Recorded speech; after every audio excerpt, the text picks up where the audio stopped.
This is the Daily Read Along for July 9th, 2020. Genesis chapter 19. The two angels came to Sodom in the evening, and Lot was sitting in the gate of Sodom. When Lot saw them, he rose to meet them and bowed himself with his face to the earth and said, "My lords, please turn aside to your servant's house and spend the night and wash your feet. Then you may rise up early and go your way." They said, "No, we will spend the night in the town square." But he pressed them strongly, so they turned aside to him and entered his house. And he made them a feast and baked unleavened bread, and they ate. But before they lay down, the men of the city, the men of Sodom, both young and old, all the people to the last man, surrounded the house. And they called to Lot, "Where are the men who came to you tonight? Bring them out to us that we may know them." Lot went out to the men at the entrance, shut the door after him, and said, "I beg you, my brothers, do not act so wickedly. Behold, I have two daughters who have not known any man. Let me bring them out to you, and do to them as you please. Only do nothing to these men, for they have come under the shelter of my roof." But they said, "Stand back." And they said, "This fellow came to sojourn, and he has become the judge. Now we will deal worse with you than with them." Then they pressed hard against the man Lot, and drew near to break the door down. But the men reached out their hands and brought Lot into the house with them, and shut the door. And they struck with blindness the men who were at the entrance of the house, both small and great, so that they wore themselves out groping for the door. Then the men said to Lot, "Have you anyone else here? Son-in-laws, sons, daughters, or anyone you have in the city? Bring them out of this place, for we are about to destroy this place, because the outcry against its people has become great before the Lord, and the Lord has sent us to destroy it."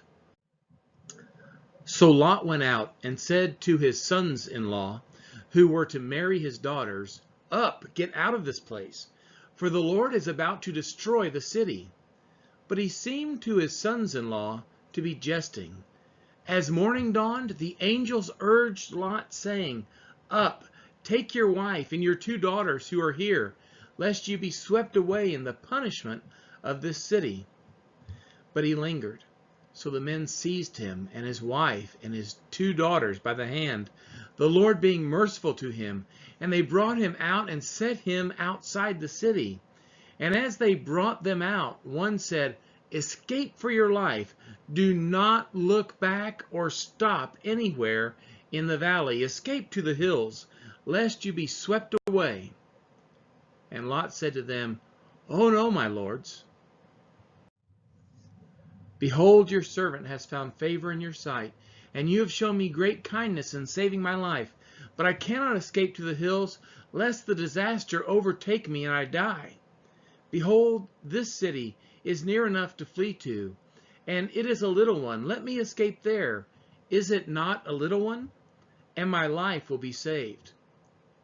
He said to him, "Behold, I grant you this favor also, that I will not overthrow the city of which you have spoken. Escape there quickly, for I can do nothing till you arrive there." Therefore the name of the city was called Zoar. The sun had risen on the earth when Lot came to Zoar. Then the Lord rained on Sodom and Gomorrah sulfur and fire from the Lord out of heaven, and he overthrew those cities and all the valley and all the inhabitants of the cities and what grew on the ground. But Lot's wife behind him looked back, and she became a pillar of salt. And Abraham went early in the morning to the place where he had stood before the Lord. And he looked down toward Sodom and Gomorrah and toward all the land of the valley. And he looked, and behold, the smoke of the land went up like the smoke of a furnace. So it was that when God destroyed the cities of the valley, God remembered Abraham and sent Lot out of the midst of the overthrow when he overthrew the cities in which Lot had lived. Now Lot went up out of Zoar and lived in the hills with his two daughters. and he was afraid to live in Zoar. So he lived in a cave with his 2 daughters. And the firstborn said to the younger, Our father is old, and there is not a man on earth to come in to us after the manner of all the earth. Come, let us make our father drink wine, and we will lie with him, that we may preserve offspring from our father. So they made their father drink wine that night, and the firstborn went in and lay with her father. He did not know when she lay down or when she arose. The next day the firstborn said to the younger, Behold, I lay last night with my father. Let us make him drink wine tonight also. Then you go in and lie with him, that we may preserve offspring from our father. So they made their father drink wine that night also. And the younger arose and lay with him, and he did not know when she lay down or when she arose. Thus both the daughters of Lot became pregnant by their father. The firstborn bore a son, and called his name Moab. He is the father of the Moabites to this day. The younger also bore a son, and called his name Ben-Ammi. He is the father of the Ammonites to this day. This has been the reading of Genesis chapter 19.